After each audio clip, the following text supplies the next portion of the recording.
Terus siapa nanti yang melayani Timothy untuk servis mobilnya, atau mungkin juga kalau mau makan minum, atau yang bangun jembatan, bangun jalan, kan nggak ada.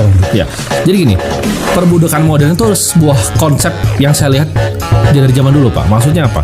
Saya nggak nyalahin orang yang kerja 9 to 5. Cuman menurut saya nggak boleh cuma jalan di tempat. Kenapa? Karena tadi kita sempat bahas bahwa rupiah itu kalau nggak bisa dikalahin 10-15%, itu kehilangan nilai.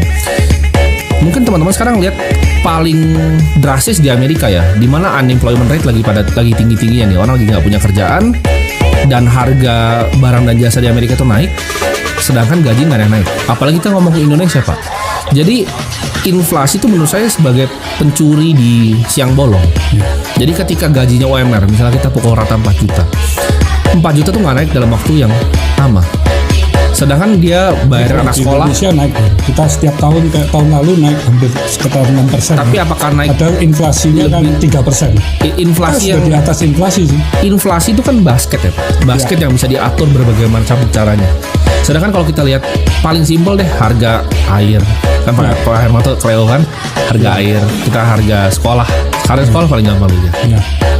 Apakah itu nggak naik? Saya ngerasa naiknya drastis sekali, mungkin 15-20% kalau untuk sekarang di Indonesia.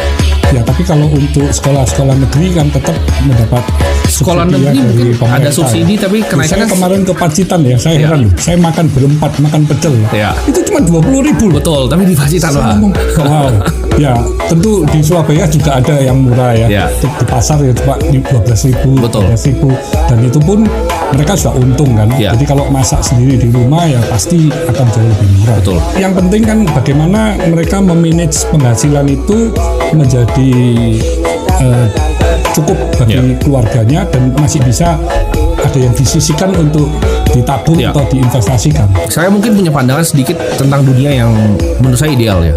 Kalau misalnya Pak Hermanto tadi bilang ada 35.000 orang yang bekerja dalam suatu sistem yang Pak Hermanto bikin, alangkah lebih baiknya dunia ini kalau 35.000 orang tadi itu bisa menciptakan lapangan pekerjaan lagi untuk lebih banyak orang. Jadi untuk fase-fase awal di hidup itu untuk 9 to 5. Tapi alangkah baiknya untuk teman-teman upgrade skillnya along the way. Jadi pelajari apa yang bisa didapatkan. Tapi begini, data ini berdasarkan data ya. Seperti di Singapura kan juga negara maju ya. Itu entrepreneurnya cuma 7%. Betul. Jadi yang 93 itu employee. Jadi nggak mungkin dong you semua 93 you juga sekarang bekerja lagi kan. Sekarang jadi nggak bisa. Sekarang itu nggak mungkin, Pak. Kenapa? Karena employee dibutuhkan. Cuman ini kita berada di interseksi zaman yang sangat berbeda. Di mana ada teknologi AI dan robotics. Ini kan nggak semua bisa dirubah oleh AI kan. Ini kata-kata Elon